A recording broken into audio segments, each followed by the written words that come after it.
Muy buenos días tengan todos, compañeros y profesora. Mi grupo está conformado por Diego Medina y mi persona, Claudia Naranjo. El día de hoy le vamos a hablar sobre los 10 principios de la economía. Como una pequeña introducción, es importante tener en cuenta que la economía es una clase social que se encarga de estudiar la producción, la distribución, circulación y consumo de bienes y servicios producidos por una sociedad con el fin de satisfacer sus necesidades. Ahora bien, a continuación le explicaremos sus 10 principios e importancia de los mismos. El primer principio dice: todos los agentes económicos deben enfrentarse a disyuntivas y decisiones. Esto quiere decir que dado que existe una limitación de recursos, así como unas necesidades ilimitadas, los agentes deben elegir cómo maximizar y hacer eficiente el uso de estos recursos. Es como quien dice, el que algo quiere, algo le cuesta. Para conseguir una cosa normalmente tenemos que renunciar a otra también que nos gusta. Un ejemplo de esto es que en la mayoría de las guerras que ha habido en sus últimas etapas, una vez acabado el alimento que mantenía a los ejércitos en pie, se ha tenido que elegir entre alimentarlos o conseguirles más armamentos. De esto se basa el principio número 1. Principio número 2. Dice que toda decisión conlleva un coste de oportunidad. Esto hace referencia a que cuando tomamos una decisión siempre existe un escenario contrafáctico que dejamos de elegir cuando elegimos al otro. Como todo, esta decisión conlleva un coste o un beneficio. Basándonos a las disyuntivas del primer principio, el individuo tiene que comparar los costes y los beneficios en las diferentes opciones posibles para tomar decisiones. Muchas veces el coste de una cosa es el renuncio de la otra.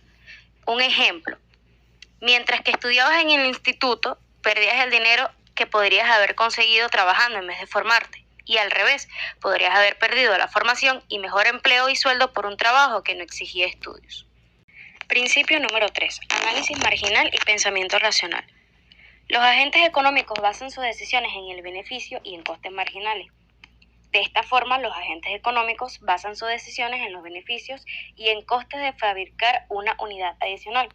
Una persona emprende una acción solo si el beneficio marginal de este es mayor que su coste marginal.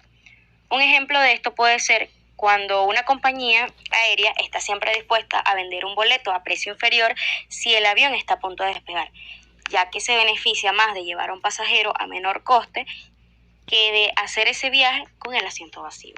Los agentes económicos se movilizan en base a incentivos. Esto quiere decir que todos los agentes económicos basan su forma de actuar y su comportamiento en unas recompensas a las que llamamos incentivos. Un incentivo es algo que induce a una persona a actuar, como por ejemplo, el cambio del precio de la fruta en el mercado. Si el precio baja, las personas comprarán más, porque tienen el incentivo de que por menos dinero se llevan mayor cantidad de fruta. Principio número 5. El comercio como mejora del bienestar. Este principio es importante porque hace referencia a que el comercio acaba derivando de una mejora del bienestar, ya que se producen más bienes y servicios que, de forma directa o indirecta, nos ofrecen una mayor variedad de recursos. Esto quiere decir que el comercio permite a cada país especializarse en lo que hace mejor y así obtener lo mejor que hacen en otros países, consiguiendo así que todos se beneficien. Como por ejemplo, tú eres más rápido cocinando que tu hermano, y tu hermano es más eficiente haciendo la colada. Lo más razonable es que cada uno se haga cargo de lo que mejor sabe desempeñarse, y así todos se puedan beneficiar, tú de obtener tu ropa limpia y planchada y él tener su plato de comida en condiciones. Principio número 6. Los mercados organizan la actividad económica de forma eficiente. Esto quiere decir que hace referencia a que, como decía Adam Smith, el mercado es el mejor control existente de la economía. Sin embargo, muchos economistas aseguran que dicho mercado sufre distorsiones o lo que conocemos como fallo de mercado. Para ello, abogan por las intervenciones del Estado para corregir dicho fallo. Como quien dice, la mano invisible del mercado. Es un mecanismo de autorregulación que permite que el mercado se mantenga eficiente. Como por ejemplo, cuando tú no compras al frutero porque la fruta está en mal estado, estás indirectamente beneficiando al mercado, ya que el frutero terminará dándose cuenta del estado de sus productos y los cambiará, haciendo así los engranajes de un reloj, que el frutero pida a los proveedores, a mayoristas, estos a mayoristas, etcétera, etcétera, consiguiendo así que en cada cadena haya productividad y beneficio para sí mismo. Muy buenos días. Continuando con la exposición. Principio número 7. Los gobiernos pueden mejorar el bienestar mediante el Estado de Derecho, la mejora de la situación de equidad, así como promoviendo la eficiencia. A su vez se deben adoptar una serie de políticas económicas que traten de promover dicha situación de mayor equidad. Las normativas que puede imponerle el Estado evitan el fallo del mercado, que es una situación en la que el mercado no asigna eficientemente los recursos por sí solos. Si un pueblo, el agua solo sale de un pozo de la que es dueño un individuo que no requiere compartir, puede intervenir el Estado por el beneficio de todos. Principio número 8. El nivel de vida de los ciudadanos de un país depende de la capacidad de ésta para producir bienes y servicios. En este sentido, cuando más produce un país, más se incrementa su nivel de crecimiento económico. Así se entiende que a mayor crecimiento, mayores recursos y por consecuente un mayor bienestar. Cuanto más productivo sea un país, mayor será su nivel de vida. La productividad es la cantidad de bienes y servicios producidos con una unidad de trabajo. Esta tiene sentido ya que si un país no puede producir, tampoco puede abastecer los bienes y servicios a sus habitantes, por lo cual el nivel de vida será mínimo y no prosperarán hasta que encuentren la forma de producir. Principio número 9. Los precios se disparan con el aumento de masa monetaria y el déficit fiscal. En este sentido se hace referencia a que imprimir más moneda produce más inflación, de la misma forma que lo produce un elevado déficit fiscal. Cuanto más dinero se imprima, el valor de este disminuye proporcionalmente. El ejemplo más chocante que podemos conocer hasta ahora es el fenómeno de Alemania.